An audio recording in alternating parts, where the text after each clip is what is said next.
I'm Vin. I'm Sori. And this is Prong.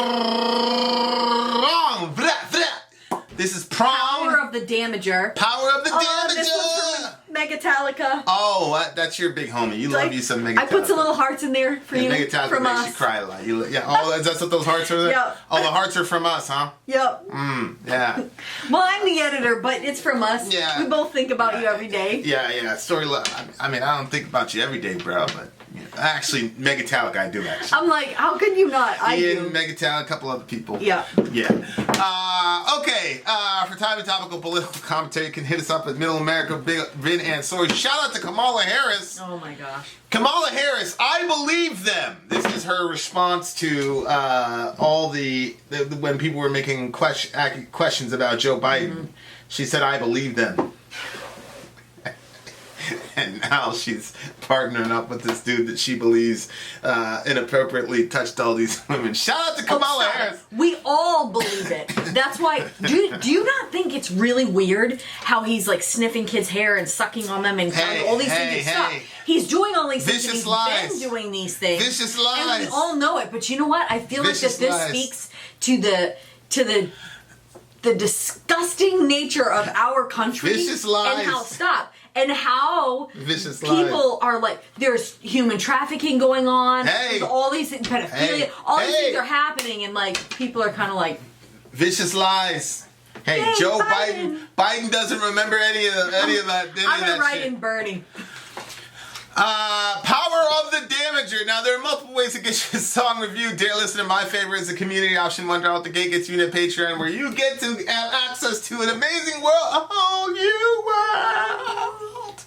I'm working on an instrumental for my son that me and Sarcast are teaming up on. That's going to be at the $10 tier. The first 40 seconds of the song that our whole band is supposed to be doing, that's being held up for some strange reason. That's going to be up on the $5 tier. And there's a shirt tier, a mug tier, and all that. You pool all your points together, basically, and on top of all those benefits, you also get to review, get us to have a song review. Now, if you're a filthy capitalist like Sori and you want to hop, skip, and jump at the front of the line, like Megatallica, that $125 gets you at the gate. You get a fast pass, just like at Disney World. You jump in front of everybody. But you're not guaranteed to get hearts beside your name. You're not going to get hearts by your name. Unless you're, maybe Ben Webb, if he ever decides to do I would be like, these are from Vin. Yeah, they'll all be from me. They'd be genuine, though, if they came from me, though. I'm going to put a little block symbol. Benji. All right, so that's... You're so terrible. Me and what do you have against Ben Webb? He's been nothing but great to you. Nah, he said some things. He's very gross sometimes. Yeah, you get he is. Get on the slide. Hey, look, if you're in a fireside, don't try to replicate the stuff Ben Webb does, because it's not going to work for you. Power of the Damager, Prong, let's go! I don't even know how he slipped through the cracks, but whatever, he did. But this is not about Ben. This is about Megatallica.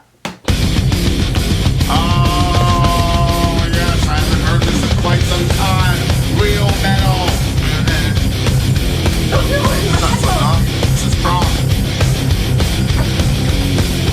All around the world, fear the imminent barricade bomb, war chastisement. All around the globe, a vicious calling.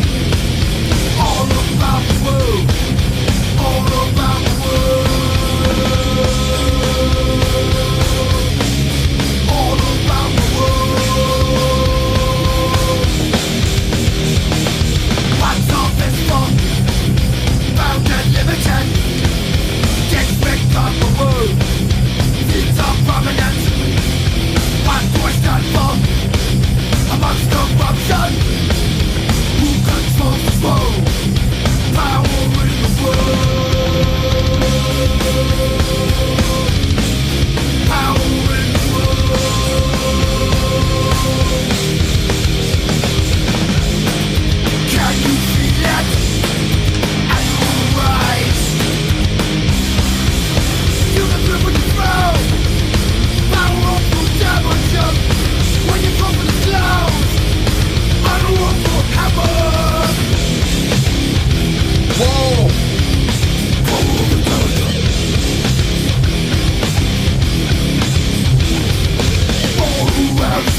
that's smitten all around the world, all around the world.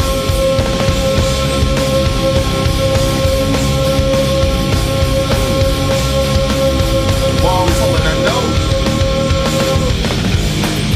Can you feel it? Anger on the rise. Destroy your soul. Powerful damage. The way your mouth is sound. Gotta find a new singer.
Sorry, Vin.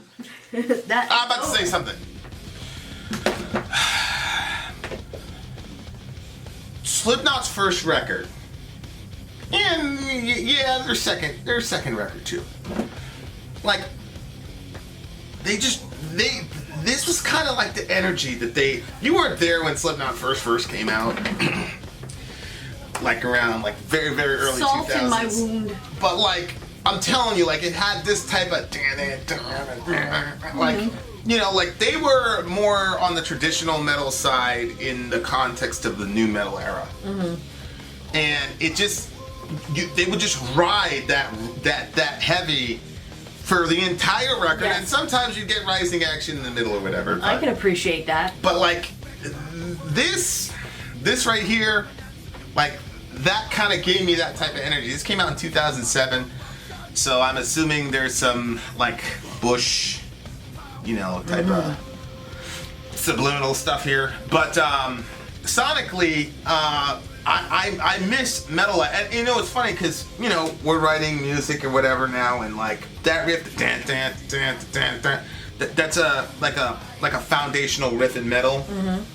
And I remember when I was trying to write when I was thinking about writing, you know, the first song that we were doing, the main riff in the verse, I was like, I don't know. It's got like three elements to it, so it was original enough for me, but it was really just Lamb of God and Korn influenced. But you know, there's enough variation to where I was like, okay, you know, you know what I mean? Like, so. But I like the fact that they just were like, yep, this is like one of the classic riffs in metal, and we're just gonna use it. We're gonna write it. Good since the beginning. Well, I think that's important to know. Like, the more I got, particularly with this channel, like, this is one of the cool things about this. You know, people always say like, what did you learn or whatever. And every time like I'm on the spot with that question, I never really have a good answer. But like, sometimes I'm like, oh, they copied this riff, like the Papa Roach one or whatever. And then Ben will like, you idiot, Korn copied this riff from this obscure band or whatever. Well, obscure to me because we didn't know anything about actual metal, but they did obviously.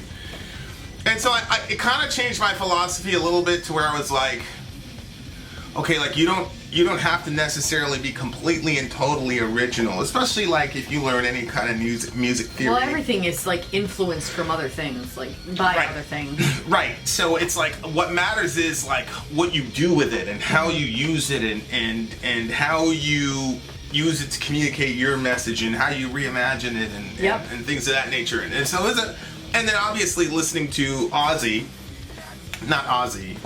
but listening to Black Sabbath and they're playing riffs from the mid 60s, early 70s. Oh, yeah. Then I'm like, wait a second. You know what I mean? And but like at the same time, it's like there's similarity in the progression and things like that, but there's also like these other bands that descended from Tony Iommi. You know, these other guitarists that descended from him, like, put their own spin on it. And well, yeah, the it bands, evolves over time. Yeah, the bands did something else with it. And so that kind of gave me some peace, because, like, if you're only just trying to do, like, original riffs all the time, you're going to end up, like, either sounding really dumb or, I mean, sometimes you're going to stumble on something and go, oh, that's pretty unique, you know? Like, I did something a couple nights ago, and I'm pissing myself because I didn't record it. But it was, like, I was like, this is different. I've never heard this before. But anyway, so I really appreciated how they just rode that, because it was just heavy, man. And, like, it made fun. It made me want to go down there and write, like, a 2.5-minute song, you know? But we got to get through this song first. Oh, that's going to take some time. Obviously. That's my song. Ding, ding, ding, ding, Sori. So anyway, it was heavy, and it made me want to write, you know, which is good. I think. So then it was inspiring. A good guitarist is going to make you want to go down in the basement and play, you know. Like a good rapper is going to, like, make you want to, you know. I remember when I first got exposed to JayZ, because I didn't get exposed to JayZ till like 20s, really. Oh, really? Yeah, I was listening to Mace and Biggie, and because you know I am, like, I'm focused. Oh, So, like, I know, was that's it. Listening to Mace's entire catalog, and I was like, really, because that was my favorite style. Right? To this day, it still is. Like, the way that he does things, nobody else can do. But you know, I remember the first time I heard JayZ, and I was like, yo, and it made me just want to rap, like, you know what I mean? So this song made me want to go back and play. Okay, what were you gonna say? Like, did you enjoy the heaviness? Oh, of course I did. To me, it had like kind of a Slipknot-y, like you said, feel to it, and it just immediately made me want to like start bumping around. But I knocked my headphones off right at the very beginning, like right when I started, because I'm like, oh no, so that I had to hold those on and go for it. But yeah, it had. I thought what was interesting was his voice mixed with that style. I agree. Like, what did you take from it? That was definitely really unique. What is, like, lyrically? No, I'm just saying, when you said his voice. Like, Just his explicate that a voice. little bit. His voice was just like, I don't know, like it had a different sort of sound to it. Like you would expect a certain, I really don't know how to explain it. You would just expect a certain type of vocal style, and then kind of the way that it was almost kind of like, it was metal, but it had kind of like this sort of like rap sort of feel to it, the way that it was kind of coming out. Yeah. And I liked, I liked that. What? I don't know if that's a guitar he's holding or if it's a club. The way he's holding it. What did that say? Power of the what? Power of the Damager, right? Yeah. Power of the Damager. So yeah. All around this world, fear the imminent. Barricaded wall, more chastisement. All around I learn a vicious calling. All about this world. What's all this for? Bound and limited. Disregard my word. Fibs are prominent. What do I stand for amongst corruption? Who controls this world? It's funny because we didn't look at the lyrics, but like when you look at like Kamala, for example, and I'm not a fan of the Republican nominee, which I'm presuming is going to be Trump. I'm also not a fan of the Democratic nominee, and I think this is one of the things that like hurt a lot of people this time around. I think people are more hurt this time around than even in 2016.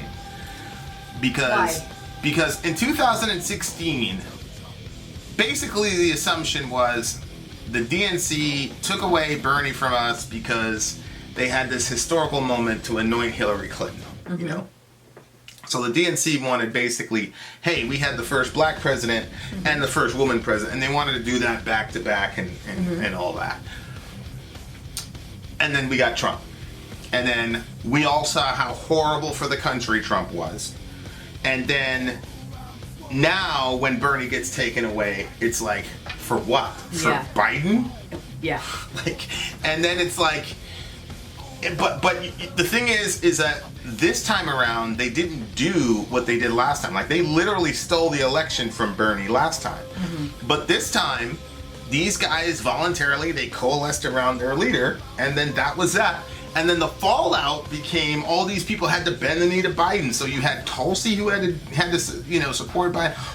Yang was supporting Biden. All these people start supporting a guy that they know, like they had to sign some contract or something like that to support whoever the nominee was before they even jumped. It's like it's crazy. It's like and so I think a lot of people are just this one like made people I'm talking about people who are progressive, the left, want Medicare for all, however you want to. It just made them be like, yo, what are we standing for right now?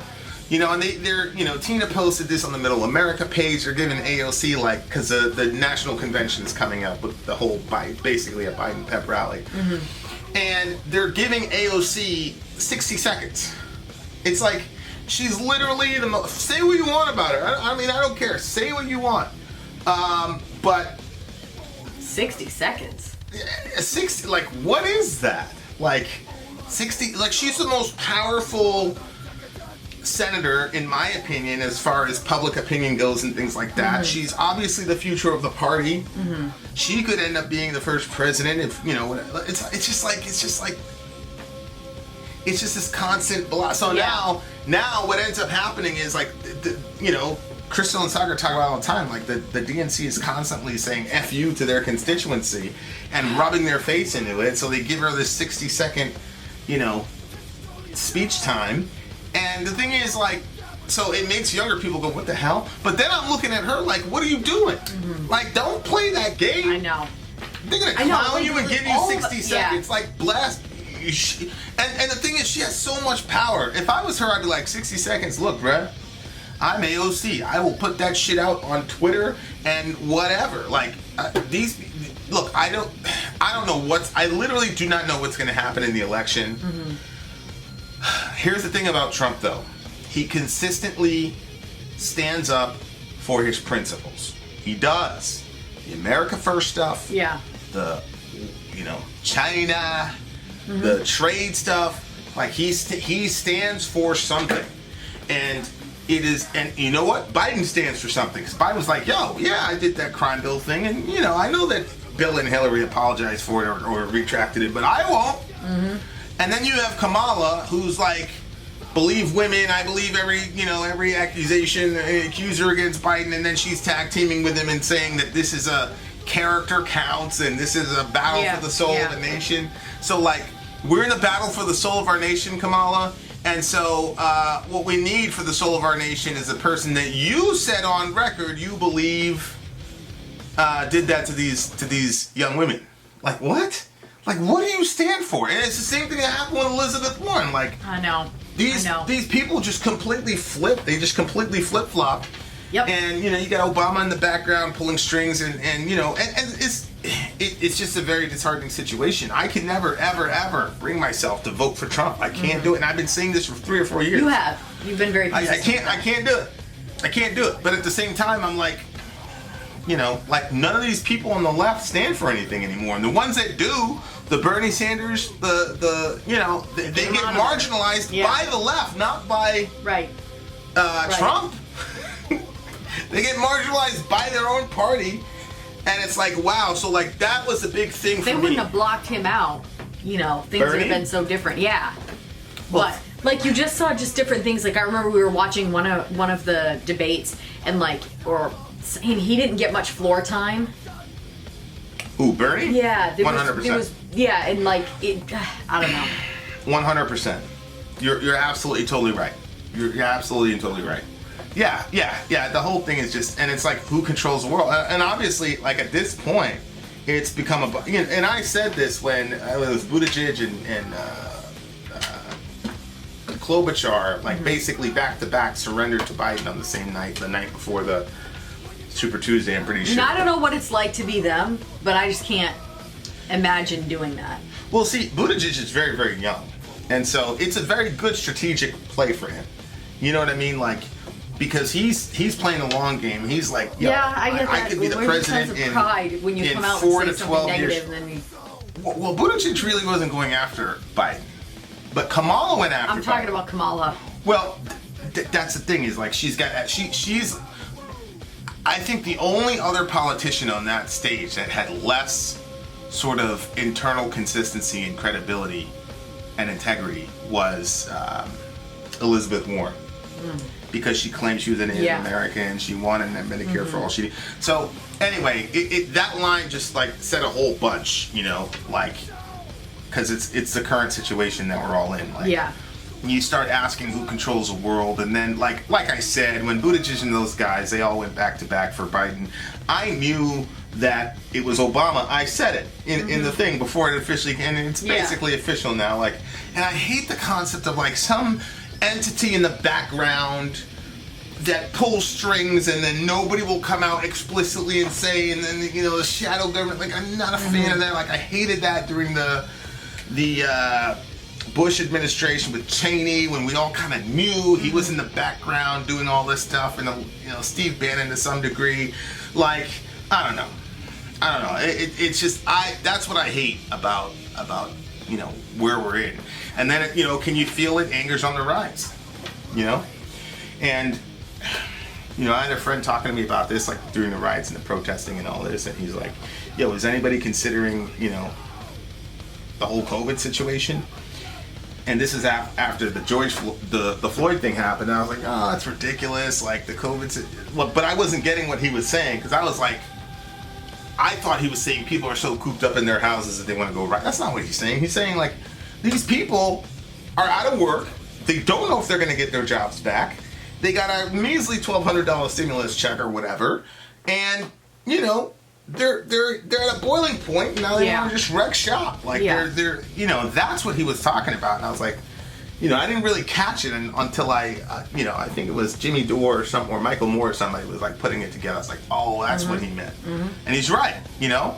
Like, there's anger rising right now in our country. And both sides are very, very angry, and both media apparati have done a very good job at convincing their respective constituencies that the whole world's against them, and that the whole system is rigged against them. Like, you got these 35-year-old white cis men really believing that the whole world's against them. I mean, I would like to be in your position.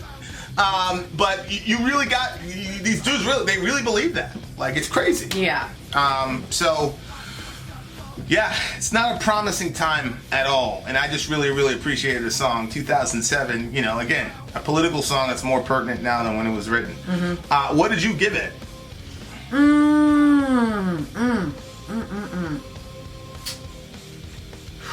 Boy, that's tough. 9. 8.9? I'm giving it a 9.79. Whoa, you went high with it. 9. I really liked it. I really liked it. It was heavy. It was kind of like a drive-by. It was like choo choo, and off it went. 9 for me. I really thoroughly enjoyed it. Shout out to Mega freaking Tallica, buddy. Appreciate you, my dude. Vin out. Sori out. Gone. All around the world, it's total confusion. All our souls are sold to the Lord of our decadence. All around the curve, left and smitten. All around the world, all around the world.